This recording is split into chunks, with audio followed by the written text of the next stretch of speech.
All right, ladies and gentlemen, welcome to Daily Power Parsha. Today we have a brand new Torah portion. Can you imagine? Monday? We love Mondays. People don't like Mondays. We love Mondays. Mondays means you got a new Torah portion. Yeah, Pichi Parsha, new Torah reading. Mondays are fantastic. Mondays are the best day. What we're going to do now is jump into our new Torah portion. Torah portion this week is Tetzaveh. And it continues the theme of last week's Torah portion, which is the construction, the commandment or the vision for what the Mishkan, what the tabernacle building should look like. This is not a description of how it's built, or not a description of when it was built. This is a description of the vision for what should be built. This is still God communicating with Moses on top of the mountain, top of Mount Sinai, about what this thing should look like. This is still a vision conversation. All right, so let's jump in. I'm going to share my screen. Mark, you've got your Chumash over there. You got your Rashi. The goal here is to understand it and, of course, to explore a little bit deeper themes. All right, Torah reading for Tetzaveh, reading number 1, Exodus chapter 7. We begin with verse number 20. All right, I'm going to read this translation here. We're going to use the one that's on your screen. So God says to Moses, and there's so much behind the scenes stuff to share. I'll share it in a moment.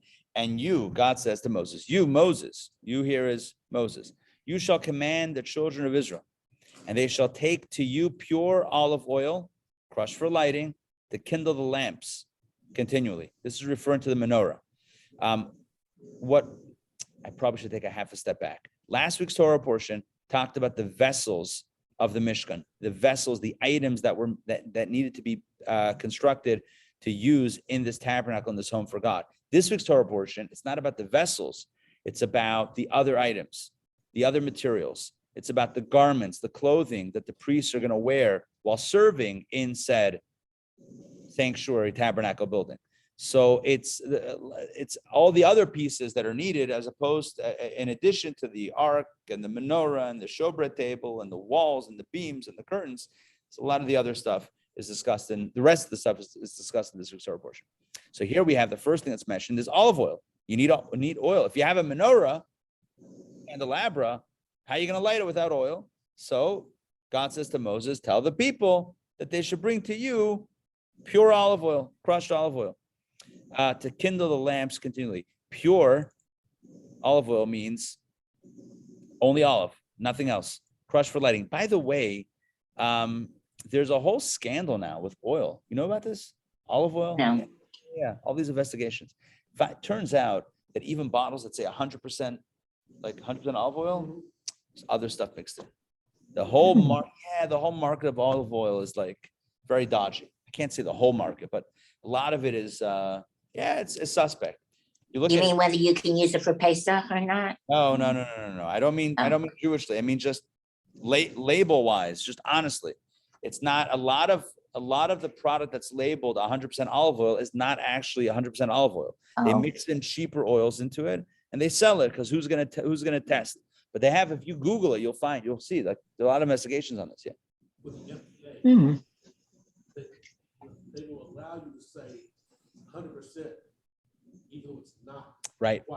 Right. But if it says no, then you can't lie on that. Yeah. So in other words, what Mark is saying is if the FDA will allow you to say 100% whatever, even if it's not 100%. But if you say there's nothing of no whatever it is, there's no artificial colors or whatever, then that has to be the case, right? But 100% is not necessarily 100%, which is why, by the way, when it comes to kosher, speaking of kosher, Ray, you mentioned kosher. When it comes to kosher, you can't trust the label. When I say label, you can't, without a kosher certifying stamp, you can't really trust the label because, the famous line, labels are liars. I'm kidding. No one ever said that. I know. No one ever said that. I'm just saying. But labels could be not necessarily representing the truth. Ray, you wanted to say something? No, it's fine. Thank you. Okay, perfect. So I'm just saying, in general, olive oil is sometimes not 100% when it says 100%. But here, God is telling Moses, for the menorah, it's got to be 100% pure. Crushed for lighting. That means it has to be Olive oil from the first pressing, pure olive oil from the first pressing. That is like the best level of the oil. All right, back inside. I'm going to share my screen. Let's do this. In the tent of meeting, outside the dividing curtain that is in the front of the testimony, Aaron and his sons, let me just finish it. Aaron and his sons shall set it up before the Lord from evening to morning. Aaron and his sons shall set it up. Set it up refers to the menorah. They should set it up from before the Lord from evening to morning. It shall be an everlasting statute for their generations, for the children of Israel. This is, I'm not crazy about the translation here. It makes it sound very mysterious. It's not that mysterious. It's a commandment about lighting the menorah. Where is the menorah lit? Inside the tent of meeting. What's the tent of meeting? The building with the curtains on top of it, right? The Mishkan building, the actual tabernacle building. There's the courtyard surrounded by a kind of a curtain wall fence thing. But then inside the courtyard, there's a smaller building. That building is covered with curtains, layers of curtains. That's the tent of meeting, aka the Ohel Moed. So he says in that tent of meeting, outside the dividing curtain that is in the front of the testimony, in other words, outside the Holy of Holies, not inside the Holy of Holies. Inside the Holy of Holies was only the Ark of the Covenant. Outside the Holy of Holies is where the menorah goes. Who should light it? Aaron and his sons, the Kohanim, the priests. They shall set it up. They should light it, and it should last from evening to morning. The menorah was meant to burn all night long. They kindled the menorah. Late afternoon, and it stayed lit. There was enough oil for it to stay lit until the next morning. By the way, that's why in the story of Hanukkah, remember the whole drama with Hanukkah? The Jews recaptured the temple and they went to light the menorah, but they didn't have enough oil to last for 8 days. It would take them 8 days to get new oil. They didn't have enough oil. Because the oil, they couldn't just light it and put it out. It had to light the whole night from evening to morning. They didn't have enough to light the entire candelabra for 8 days. That's when the miracle happened. And the rest, of course, is history. Mark, you wanted to say something? Yeah. My timing is impeccable. It's like the way you surprise everything takes. Right. Anyway. Or the dentist. The dentist like, so how's it going? You're like, I wish I could speak. I don't know. I got you. You're all in my mouth. Yeah. I know before you talked about the flame should rise up. Right. And that we should be like that. And in fact, there's a Rashi on this right here. Rashi says to light a lamp continually. He would kindle the fire of the menorah until the flame would rise on its own. And the Shabbos, that's what the Talmud, yeah.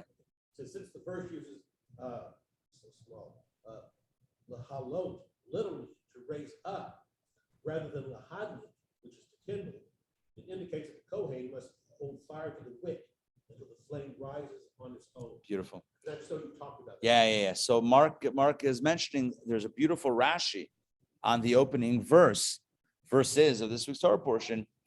It says that Aaron should light the candles continuously, but light is not light. The Hebrew is lahalot, to raise the flames, to raise the candle. What do you mean to raise? Why doesn't it say to light? Why to raise? So there's an idea here that says that when he lights the menorah, Aaron is supposed to hold the candle, the torch, whatever it was, whatever he was lighting it with, until the menorah flames rise on their own. In other words, don't pull it away too quickly, but hold it there long enough until the flame is strong on its own. The new flame is strong on its own. And that's a great lesson in education and in inspiration. Right? It's a great spiritual lesson as well, or a personal lesson.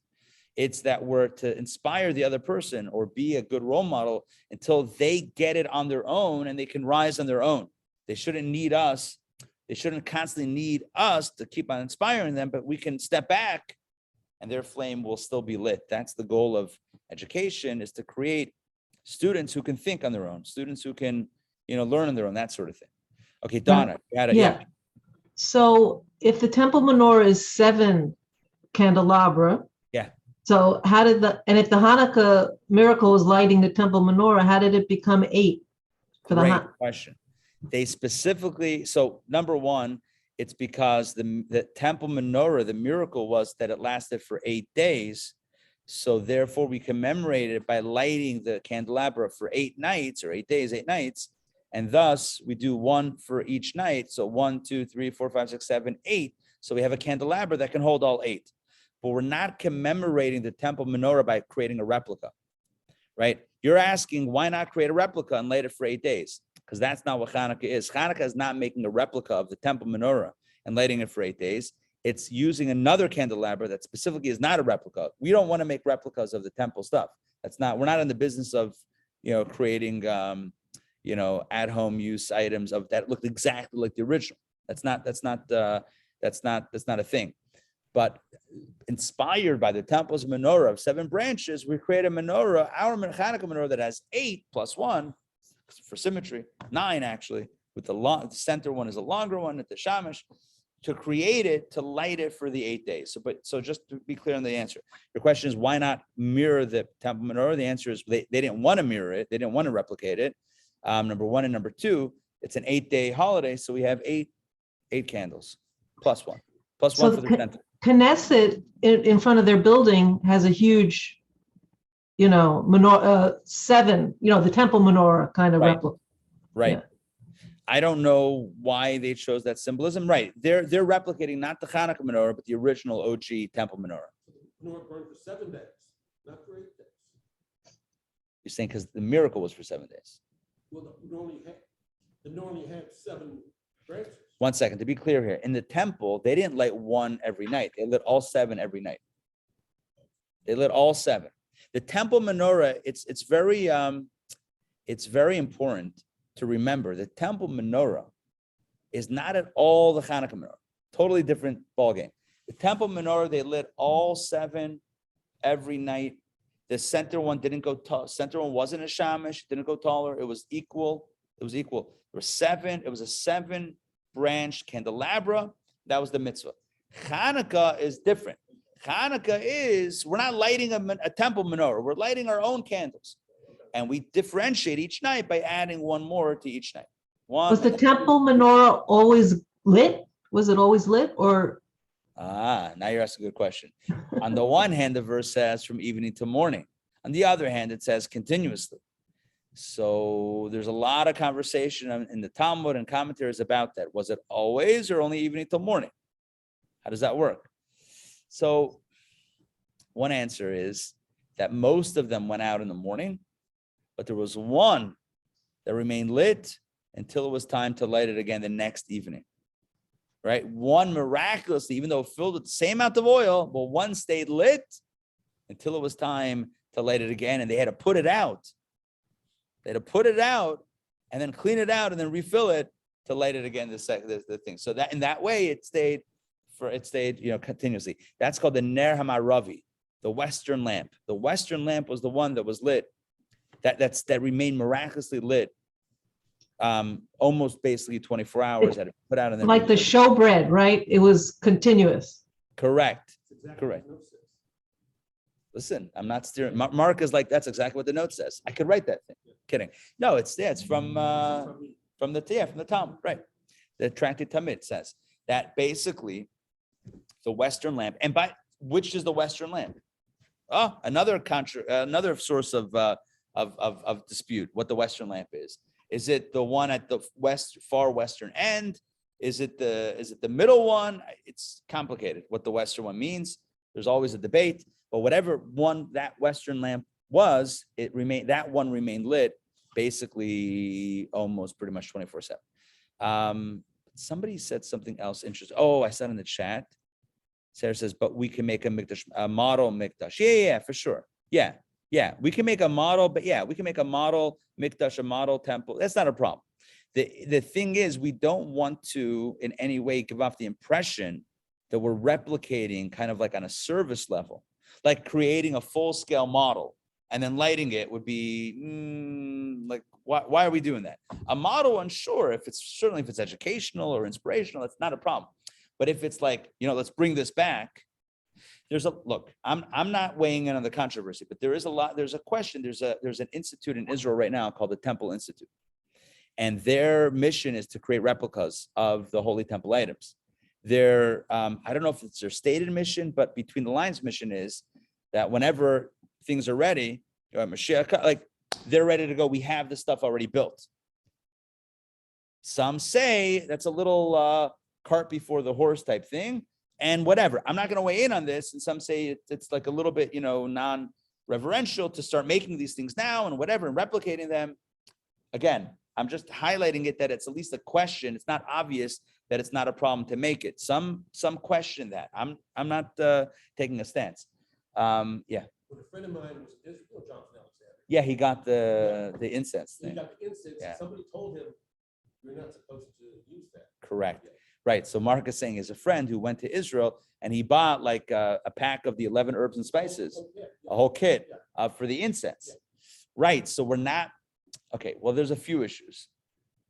Anyway, not that we would necessarily even know how to do it today. The Talmud says even back then, there was one family. They had the family secret.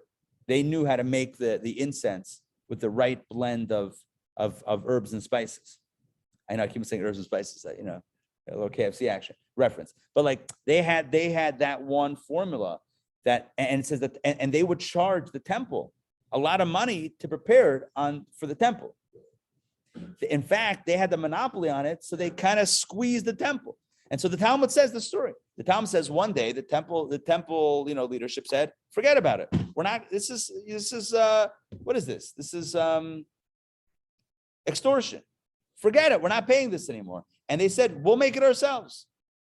And they made it, but the smoke didn't rise when they burnt it. It didn't rise perfectly in one straight column. It was dissipating. You know what they did the next day? Picked up the phone before phones. All right, you're back on. And they paid. They paid whatever they had to pay because this one family knew how to do it. What I'm saying is, even if somebody buys those things and does something with them, it's probably not actually replicating the way it was done then. But again, for reference purposes, maybe it's not the most respectful thing to try to like replicate it and create. Like, would it be okay to create a cologne, de ketoret, de incense? It would probably be a little bit, irreverent to use it for like private, non-temple use. We don't have. It would. Mark is like, we got a business idea here. Someone jump on this. All right. From the ancient formula of the incense comes this new, and it comes in a perfume, in a cologne, in a deodorant, in a shampoo and body wash, a 3-in-1. Okay, back to our story. So we read about the oil for the menorah. Not only do you need a candelabra, like we read about last week, you need the oil. The oil's got to go in. Okay. All right. Now we're on to something. Let's continue and let's continue reading what else is needed. This is now going to be discussing the appointment of the actual priests, the people who need to serve in this tabernacle. Exodus chapter 28, verse number 1. Still in reading number 1, by the way. Still in first reading. And you, Moses, bring near to yourself your brother Aaron and his sons with him, your nephews, from among the children of Israel to serve me as Kohanim. So this is where, I think this is the first time we have the official appointment of the priests. Who are the priests? Your brother Aaron and his sons. Okay, Aaron and his sons are the Kohanim. Moses had children. He probably didn't feel great, but he wasn't a Kohen. Well, I don't know if he didn't feel great. I mean, that's me like randomly associating feelings with him. I don't know. Maybe he was humble and whatever God said is what God said. That's it. So anyway, so God says to Moses, bring Aaron and his sons, and they're going to be the Kohanim. They're going to be the priests. And who are they? Aaron, the father, Nadab and Abihu, Elazar and Itamar, Aaron's sons. So Aaron had 4 sons. So it's Aaron and these 4 sons were the Kohanim. 5 Kohanim to get this party started. Now you shall make holy garments for your brother Aaron for honor and glory. So while serving in the temple or in the Mishkan, the portable temple, while serving in the holy sanctuary, the priests had to wear special holy garments. There were special garments for all priests. All Kohanim had a special set of 4 garments, and the high priest had a special set of 8 garments. Let's continue.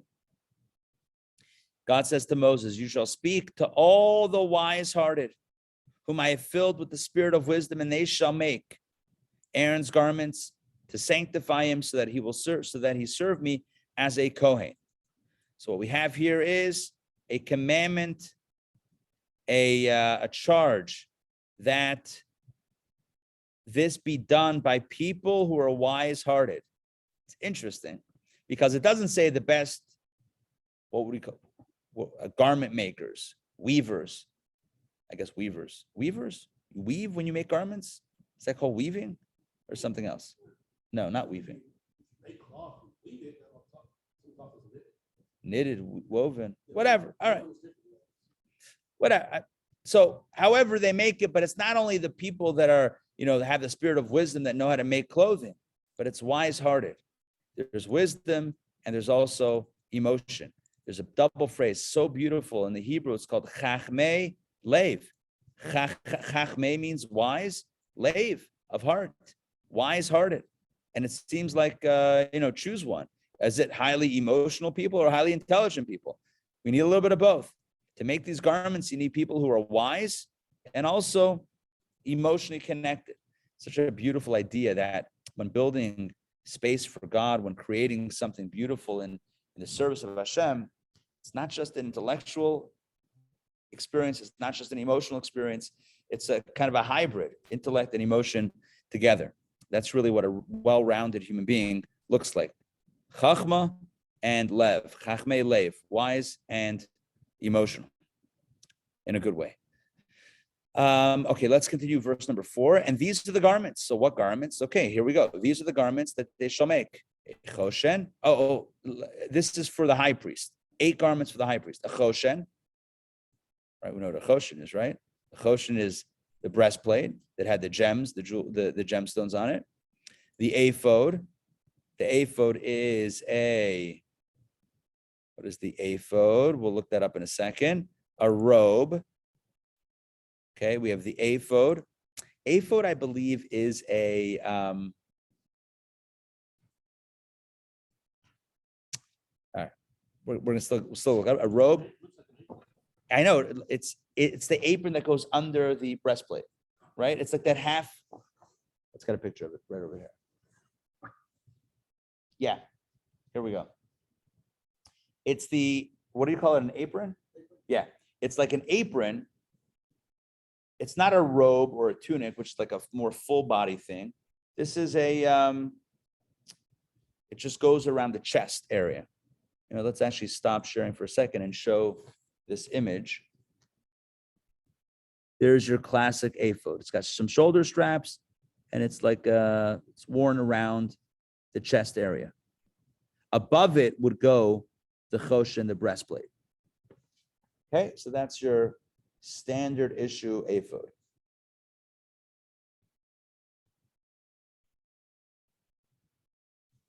It's interesting. Rashi says here, I've not heard, nor have I found an explanation of its design.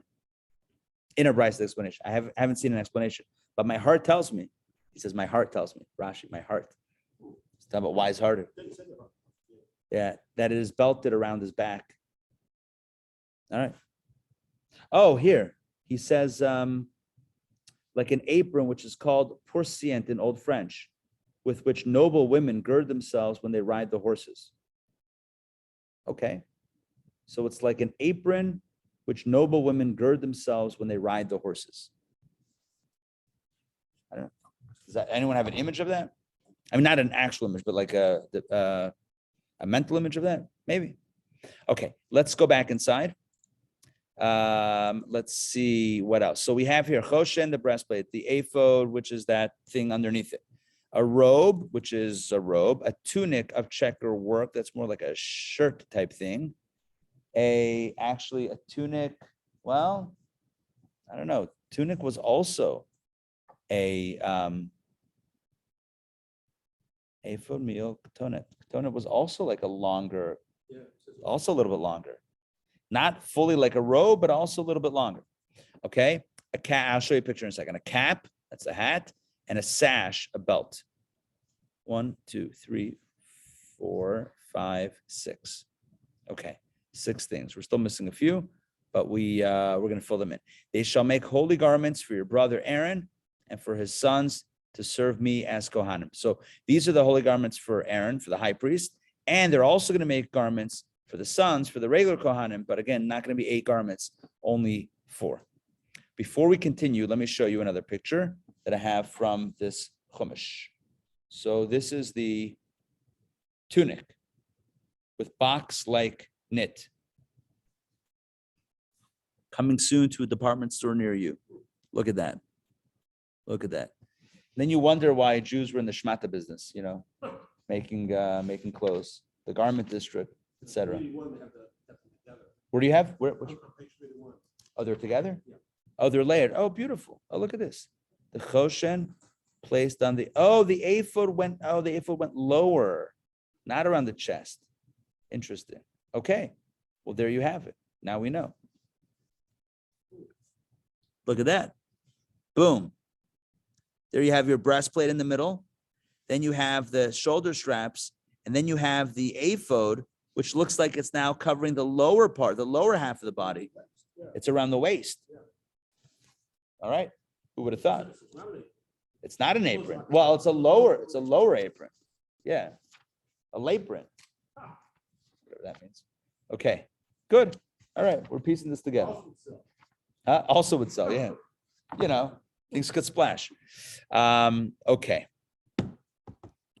Good. Make sense? So far, so good. I'm interested to see. You know what? Give me a second. Let me grab the Gutnick and let's see if they have other pictures. So it's always good to see more than one option.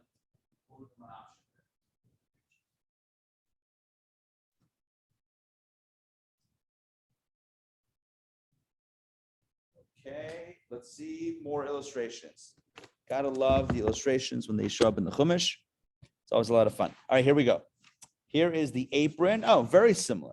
Very similar. Here's the ephod. Oh, they call it here the apron. All right, so here we go. Boom. Very similar. So it's covering, remember, it's covering the lower half of the body as we discovered. Now, next door to this, the next page, we have the breastplate. This is the plate that goes in the middle of the chest of the high priest that's attached to those 2 shoulder straps that then hangs down. And here is very similar images. And here is the whole thing, the whole kit put together. You got your classic apron there at the bottom, the shoulder straps connected to the breastplate in the middle. And that is the way it goes. Coming soon to a fashion runway near you. Biblical fashion line. I'm telling you, it's 2022, anything could sell. But we don't do this because it would be a little bit disrespectful and irreverent. So we're not going to do it. The stones glowed. Yeah. Yeah. Legit. Yeah. With the stones were very cool. When the high priest would have a question, like a big question, not like, okay, what are we doing for dinner? But like a really high level question. So he would conjure up like a communication with God, ask God the question, present it, if you will, to the Almighty God, and the stones would glow in sequence to provide the answers. Because on every stone was also engraved the names of one of the tribes. 12 stones, 12 tribes. So engraved on each stone were the letters of that tribe's names. And it's kind of like, remember when we had a text back in the day, flip phones, when you had a text, you had to hit each letter, each number like 3 times. Are we meeting today at noon? Boom, boom. Like you hit the buttons like 1,000 times to get the message knocked out.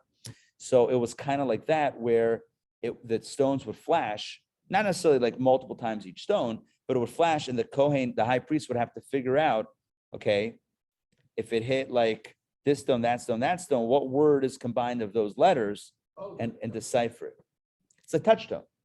I mean, like, yeah, it's like call 1-800-Chabad, CHABAD, 1-800-Chabad 1, or whatever it is, right? Like that you would, it's reverse engineering. Imagine if you got the number and you had to figure out which letter phrase it was associated with. Does that make sense?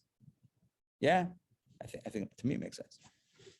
Okay, so that was the high priest. We think it was an easy job, just going around rocking the stuff. It must have been a heavy bit of a heavy situation, a bit bulky.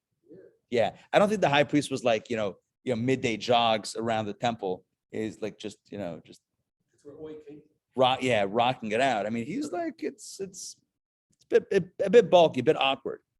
Okay. So let's now discuss the fabrics. What are the fabrics made out of? Well, we got a lot of the same materials that were used with those curtains last week are going to be used with him.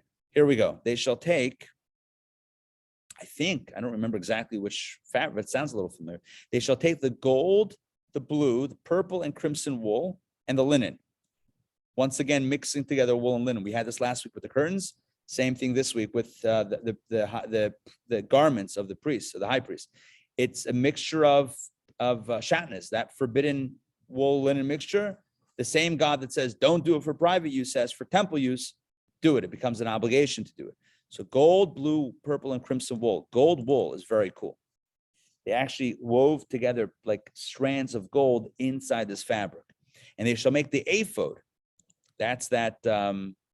What do we call it? The apron, the lower apron type thing. They should make it of gold, blue, and purple and crimson wool, and twisted fine linen, the work of a master weaver. There you go. It shall have 2 connected shoulder straps at both its ends, which we talked about, and it shall be entirely connected. And its decorative band, which is above it, shall be of the same work, emanating from it gold, blue, purple, and crimson wool, and twisted fine linen. And you shall take 2 shoham stones, and engrave upon them the names of the sons of Israel. There were 2 stones at the 2 shoulder points. I'm going to show this to you over here in this picture. And these 2 stones had all the names also engraved, all the tribal names engraved. The 2 stones are right over here on these shoulder straps. See the shoulder straps at the top? You see like there's like little stone things at the end of it, or little rectangles or squares. That would be the stones that were made at the end of those shoulder straps. So this is in addition to the breastplate, which had the 12 stones. These are the shoulder straps from the ephod, from that lower apron thing. There were 2 stones that sat kind of right over here that had the names of the tribes on them as well. And what stones were they? What actual material were they? Donna, what were they? Were they like the onyx or the, yeah? Do you remember? Sardonyx. So but that's, what color is that? Yeah, it's black with a Black. little white, and so it's a form of onyx, a specialized form. Got it. Right. I remembered it was something black onyx-like. Yeah. Very cool. Very dramatic fashion statement. Imagine you got that blue, purple, crimson, gold like flare, and you have like black stones, like shiny black stone. Very cool. I'm gonna say like I'm loving that look right now. So far, we're not done with the look. I'm loving the look so far. Okay, let's jump back inside. Yeah, the Torah elaborates on this. 6 of their names, that's the tribes' names, on one stone, and the names of the remaining 6 on the second stone, according to their births. So you go by birth order, and you just boom, you put the first 6 on one side, on one stone, the other 6 on the other stone. I'm assuming it's right to left. Those are for the shoulders. Shoulder straps. No, so on the breastplate itself, individual, but on the shoham stones, on the shoulders, it's 6 and 6. Exactly. Let's continue verse 11. Similar to the work of an engraver of gems, similar to the engravings of a seal, you shall engrave the 2 stones with the names of the sons of Israel. You shall make them enclosed in gold settings. It gets even better, gold settings. I love this look. I love the look, right? Again, just to go through this, the fabric, the material is gold, blue, purple, crimson, and twisted fine linen. Linen is like a white material. So imagine all these colors together, beautifully woven together. And then you have the shoulder straps, which are presumably the same material, extensions from the actual apron thing itself. And at the end, you have these black stones, maybe like cloudy or whatever black stones, surrounded with or set in gold. Gorgeous. Okay, next, verse 12. And you shall put the two stones, right? The two stones that we just mentioned, upon the shoulder straps of the ephod as stones of remembrance. That line right here tells you why they're there. Because until now, we know that, yeah, you have two stones, one on each shoulder strap, and it's the names of the tribes are engraved, blah, blah, blah. We know all that. But now he says, why? Because they're acting as stones of remembrance. Avnei zikaron, Yizkar, right? Zechira, Zikaron, stones of remembrance for the sons of Israel. And Aaron shall carry their names before the Lord upon his two shoulders as a remembrance. Here we have the word remembrance, Zikaron, twice in this verse, twice. The stones are acting as remembrance. What does that mean? There's two ideas here that I want to share with you. Two ideas. Number one, wherever the high priest goes, he knows he carries the responsibility. He remembers who he represents. The Kohen Gadol, the high priest, is at the top of his field. He's the most spiritual individual of the community. He's like the guru. He's the head honcho. He's the dude. But he should never forget why he's there. He carries the names of the tribes. He carries the names of the people, the tribes on his shoulders wherever he goes, to never get carried away. Oftentimes people in leadership, especially in spiritual leadership, I don't know, especially, even including whatever, in spiritual leadership, could forget why they're there and think, oh, I'm there for myself, or I've climbed the mountain of spirituality and look, I've attained the ultimate post of Jewish spirituality. I am the high priest. Hear me roar, or whatever, right? I am the high priest. Ta-da! I'm amazing. Actually, you're here for a reason. You're representing the people. Don't forget that. On your shoulders. Carry them with you. Wherever you go, it's about them. It's not about you. So that's number one. Avnei Zikaron, stones of remembrance. The other form of remembrance is that we need to remember that our names are on the high priest walking into those holy spaces. So let's be a little, let's make sure that we deserve to be carried by the high priest in the Holy of Holies, right? The high priest is going to walk once a year, right? Only in Yom Kippur. He's going to walk in front of the Ark of the Covenant. And whose name is he carrying? Mine. Oy. All right. If that doesn't do the Jewish guilt trip, I don't know what will. All right. So make sure that you're worthy of being represented in that holy space. Yeah. I was reading, so you might be interested. I could folks. Anyway, did you ever say Zikaron was a remembrance for God? No. Okay, Mark has something else. Go. That's what Rashi said. Oh, Rashi. Oh, Rashi also is good. Okay. I gave you two other insights. So let's maybe we'll read this inside. Might be a good Rashi. Let's take a look. We're going to toggle Rashi on this last verse of this reading. Avnei Zikaron. Oh, look at this. So that the Holy One, blessed be He, will see the progenitors of the tribes written before him, and he will remember their righteousness. In other words, he's going to see the names of Reuven, Shimon, Levi, Yehuda, Yisachar, Zavulun, Dan, Naphtali, Gad, Asher, Yosef, Binyamin. He'll see the names of the progenitors of the initial names of the 12 tribes, of the ones who spawned the tribes, and he'll remember favorably. So it's a good zechira. It's not just about the people. It's about the giants who founded the 12 tribes. Ray. You have to excuse me, but I'm being picked up for an appointment. Okay. All right. Well, thank you. It's great to see you, Ray. Thank you. Only very good much. health, and we'll catch you soon. Thank you. Thank you. All right. Okay. So this is the Avnei Zikaron, another meaning of Avnei Zikaron. Now that I have Rashi toggled, we have a lot of long Rashis here. Let me just quickly see what we can find here. First of all, regarding the olive oil, pure, Rashi says, without sediment. Don't give Aaron, who's lighting the menorah, don't give him sedimenty oil. It's not what he wants, right? It's got to be ripe and pure. He must crush the olives in a mortar, but not grind them in a mill, so that they will not contain sediment. Interesting. Interesting. After he has extracted the first drop of oil, he places them in a mill and grinds them. The resulting second oil is unfit for the menorah, but is fit for meal offerings. So interesting. There's different pressings. There's the first pressing, the second pressing. The more you squeeze, the more oil you get out, but also the more other stuff comes out as well, the more you crush an olive. That olive wanted to be used in the temple, and then it got rejected because there was too much sediment. Man, that olive was crushed. See, that's a joke that we can come up with on the spot that I think works. I don't know if anyone got that. It's a little similar, Rabbi, to the concept of the gold and the menorah being hammered instead of like sawed or connected, because the mortar by hand instead of a machine. Right. I like that. Yeah, it's almost like hand squeezed or whatever, like squeezed.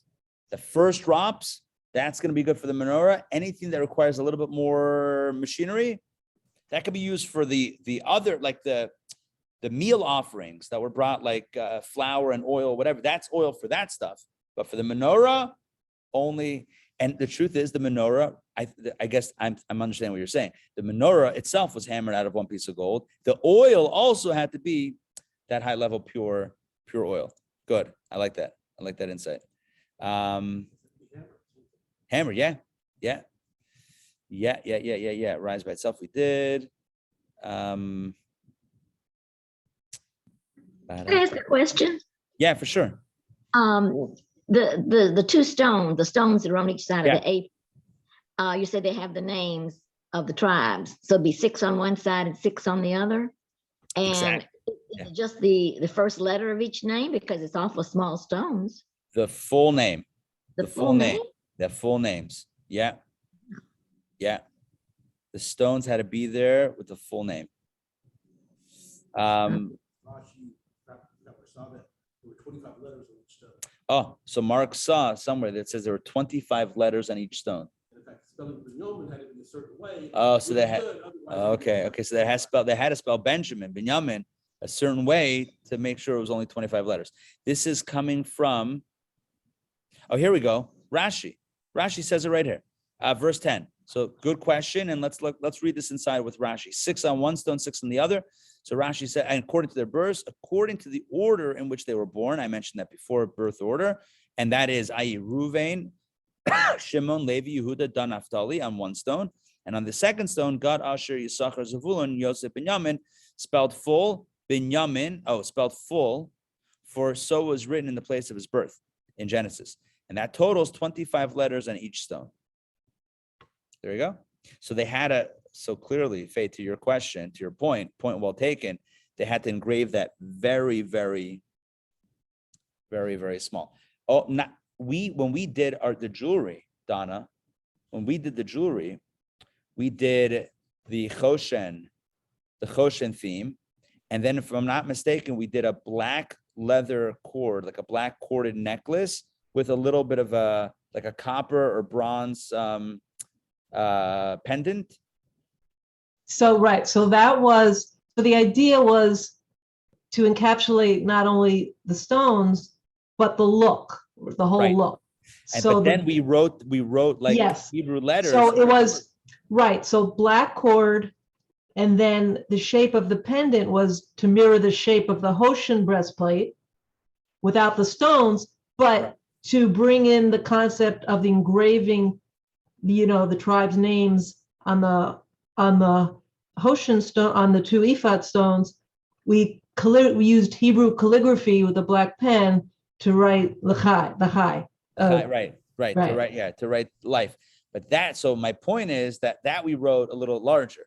To get 25 letters, 6 tribes on each stone, they would have to use a very small etching tool, whatever they used back then, to do it, which is why the Torah says this is like an engraver of gems, right? You should that it's going to require some knowledge, some know-how with this to make this happen. When you look at the Yemenite jewelry, which has actually made from wires in those super, some of that's really tiny stuff.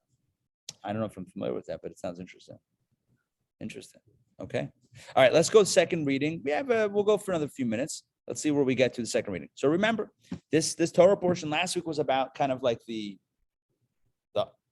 the like furnishings and the vessels and that. This week is more about the other stuff, like the garments and the clothing and the accessories. So Exodus chapter 28, verse 13, you shall make settings of gold, and 2 chains of pure gold. You will make them attached to the edges after the manner of cables. And you will place the cable chains upon the settings. In case you're wondering what in the world we're talking about, cable chains, what? I thought we cut the cord.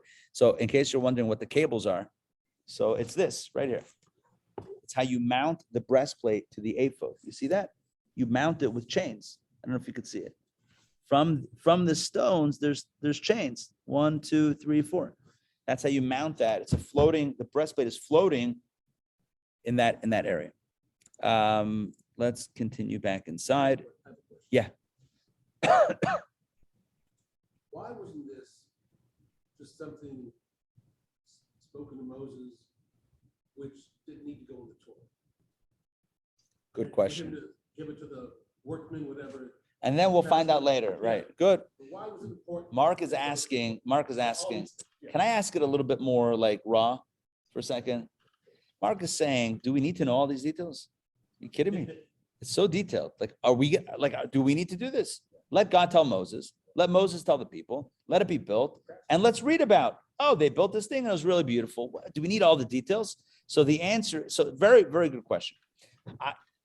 It's a great question. What comes to mind, I don't know if this is the answer, but what comes to mind as a potential thought is, and even though we said before, we don't have this, that we replicate this today. That's not what we're meant to do. But spiritually, we can replicate these things. And there are spiritual lessons in each of these items, because when we think about building a space for God, what we're saying is that our own spaces for God, our own kind of personal space for God, requires also all of these items in some way. It requires us to remember where we came from, to remember who we represent, to remember that we're always represented before God. These are all things that we can live with. So all of these details have permanent or timeless messages, for spiritual messages for us, embedded in the details. That's my answer. I don't know if that's the answer, but that's my answer. Well, 2 chains of pure gold. By the way, this also has an insight. The verse 14, 2 chains of pure gold. You should make attached to the edges. That's, some commentators say that alludes to the fact that when we go to work, when we, because gold is like money, it's wealth, that it should be always attached to the edges. It should always be anchored in holiness, anchored in ethics, anchored in honesty.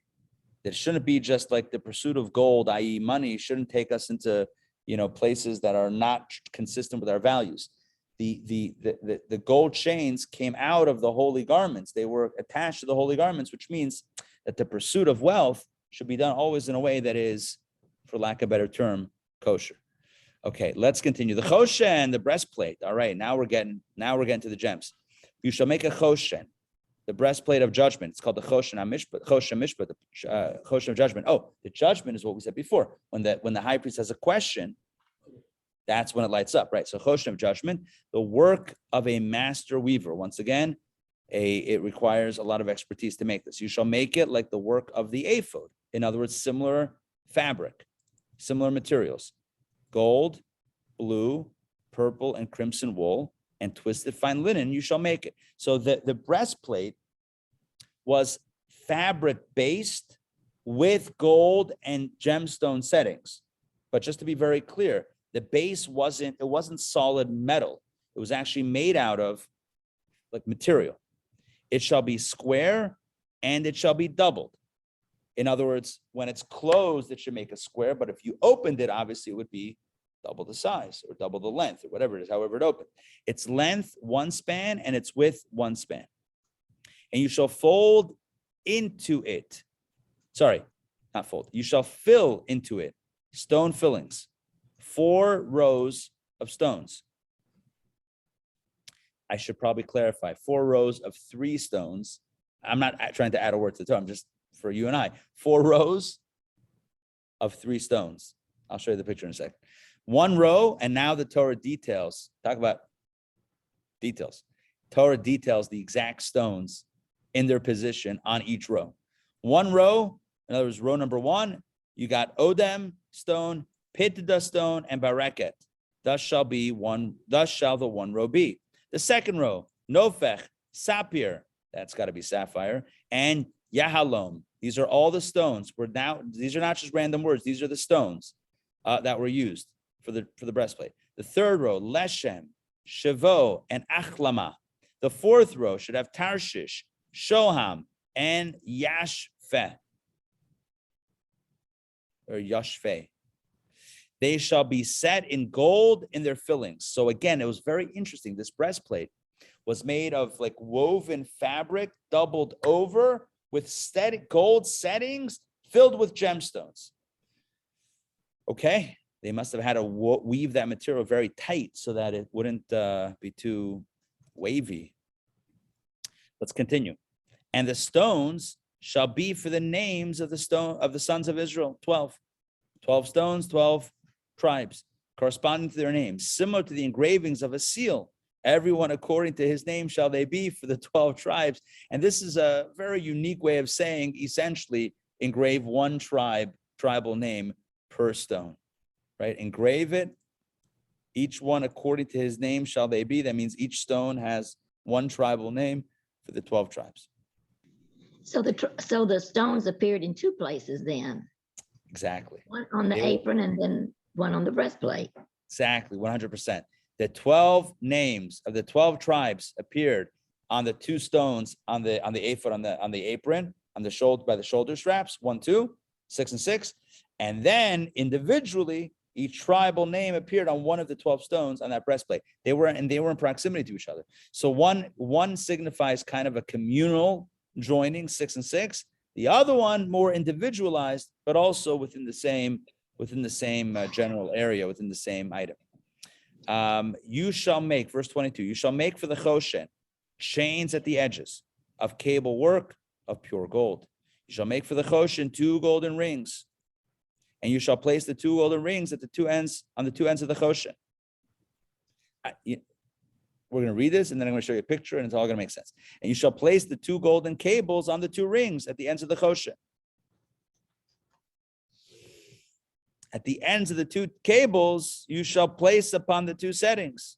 And the 2 ends of the 2 cables, you shall place upon the 2 settings.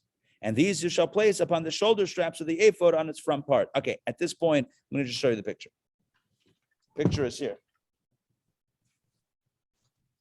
Look at the upper edge, and it's not easy for me to point, but look at the upper edge of that choshen. Can you see that there are circles?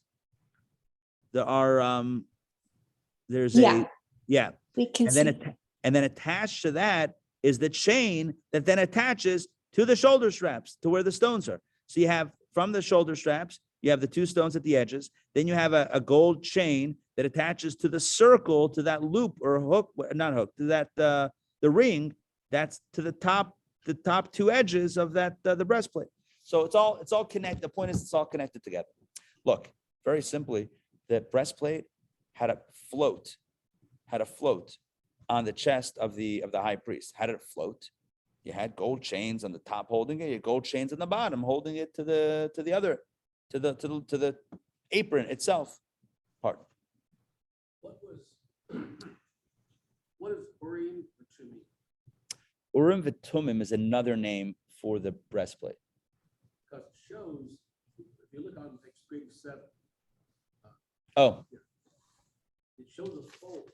This is fold for Urim V'Tumim. Oh, I'm sorry. The Urim V'Tumim was the Urim V'Tumim is also another name for the breastplate, but specifically the Urim V'Tumim is a reference to the, I don't know if it was a paper, but the special thing, the insert that was placed inside that fold. Remember we said that it was supposed to be made like a fold? Yeah. Inside was slipped a piece of parchment or whatever it is with God's name on it or whatever. That kind of, that powered the breastplate. So that went inside the fold. Yeah, that was like the battery pack or the divine energy that powered this thing. The Choshen, this is a good picture actually. Here's from this chumash. There you go. You see it? It's like kind of folded there. No, it's fine. I mean, I'm holding it close enough. See the two rings at the top? Okay. Shows the fold. It shows the fold. Yeah. Avnei Shoham, Avnei Miluim. Okay, let's jump back inside. Let's see how much we have, and we may. So God's name went. God's name, something went on that. Went inside. Something was slipped inside. Full God's name. Maybe. Maybe even more than that, because God has a 72-letter name also. You have to look that up to see exactly what went inside. Okay, 2 golden rings, but we did that. Okay, you should make 2. Well, let's do again from 26. You should make 2 golden rings. You shall place them on the 2 ends of the choshen, on its edge that is toward the inner side of the ephod. That's at the bottom. You shall make 2 golden rings and place them on the 2 shoulder straps of the ephod from below toward its front, adjacent to its seam above the band of the ephod. And they shall fasten by the choshen by its rings, the rings of the ephod with a blue cord. That I believe is toward the bottom, so that it may be upon the band of the ephod, and the choshen will not move off the ephod. Thus shall Aaron carry the names. Okay, so fine. So now we did all these verses, and we can pick this up tomorrow and get more detail with Rashi's in it. But bottom line is, all of these rings and cords and chains were what held the choshen, that breastplate, in place, so that it wasn't jostling around when the high priest walked. It wasn't like, swinging around and like bumping into people. It was tight. It was held in place. Thus, as the Torah concludes this little conversation, thus shall Aaron carry the names of the sons of Israel in the choshen of judgment over his heart when he enters the holy. So their names are literally on his heart as he enters the holy chamber, as a remembrance before the Lord at all times. Like we said before, you shall, regarding the shoulder straps, the same is true with regard to the breastplate. You shall place the Urim and the Tumim into the choshen of judgment, so that they will be over Aaron's heart when he comes before the Lord, and Aaron will carry the judgment of the children of Israel over his heart before the Lord at all times. So what is the Urim and the Tumim? Let's see Rashi. Yeah, let's see Rashi. Rashi will give us a little bit of insight. This refers to the inscription of the explicit name, that means God's real name, which Moses would place within the folds of the choshen, through which it would light up its words and perfect its words. Urim v'tumim. Urim is like meir, is light, and tumim is like tamim. It means perfection. So Urim and Tumim means light and perfection. What gave this breastplate its light and perfection? The inner inscription of God's name that was put inside the folds of the breastplate. One second. So let me just see what else we have here. Okay, in the second temple, there was the choshen, but that name was not inside it. The second temple era, they didn't have the name. They didn't have the name of God inside it. Because of that name, it was called judgment, and it showed quiet. So it didn't work, basically. In the second temple era, it didn't light up anymore. Battery, yeah, no battery. No divine name. Rabbi, Yeah. if it was used for that purpose, for divination, like important questions, like I just read that maybe should Israel go to war, but it was only allowed to go in one day a year on Yom Kippur, then they waited the whole year to find the answer? No, he wore that all the time, the high priest did. He only went into the Holy of Holies. He only walked into the chamber where the ark was once a year. But he was always wearing that breastplate. Whenever he was, every day he wore that breastplate. So he could, I don't know the protocol, but theoretically he could conjure that up, on whenever necessary, shall we say. Yeah. Okay. So that's that. What was it written on? I'm assuming a piece of parchment. They didn't have paper then. I don't think they had paper. Papyrus, maybe parchment. It's God's name, but it says Shem HaMefurish, which is God's explicit name, which I'm assuming is at the very least the 4-letter name of God, the one that we don't pronounce the way it's written, or maybe even one of the longer names of God that are really like only known to very few, whatever. Maybe that's what it was. Does it have it in? What page is it again? Page 393. 393. Okay. And with this, we'll close it out. Which one? No, 3. No, the very bottom. Oh, a divine name. Oh, yeah. So I was right over here. This is the divine name, which is generally forbidden to be uttered. Some maintain that it was not the tetragrammaton, but the 42-letter name. According to others, it was a 72-letter name. Okay. Yeah, so I was correct. So some say, basically 3 opinions. Some say it was the 4-letter name of God, the one that we visualize in our prayer books, in the Chumash, whatever, in the Torah, but we don't pronounce it. Some say it was not the 4-letter name. It was an even higher name, the 42-letter name of God. Some say it was the 72-letter name of God. And which other one? Look at 3, footnote 3. Urum, lights, perfection. Yeah, it would illuminate, right? And predictions always came. So and this name of God powered the breastplate to light up and to give the right answers, which would also be kind of predictive text. Predictions would always come true. It was always perfectly correct. Perfectly correct. Okay. All right. That's it. That takes us to the end of today. There's a lot of stuff that I wanted to mention. There was a general point that I wanted to say at the beginning that I said we'll speak about later, which we don't have time today. So tomorrow I'll mention the general point. So remind me at the beginning, we'll talk about the general point. But in kind of conclusion and kind of the inspiration, the takeaway for me at least, is this idea of always remembering that we are being represented before Hashem.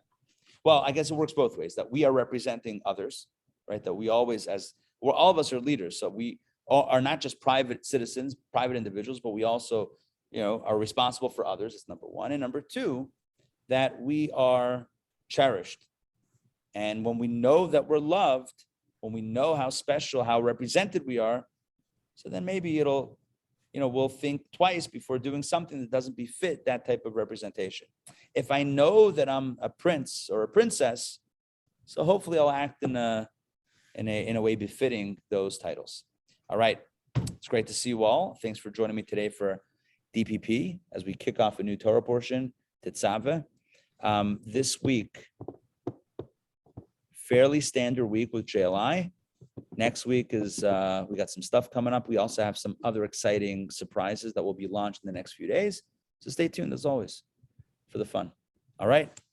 See you guys. Take care. Bye, Donna. Thank you, Rabbi. Pleasure. Bye, Faye. We'll see you guys. Take care.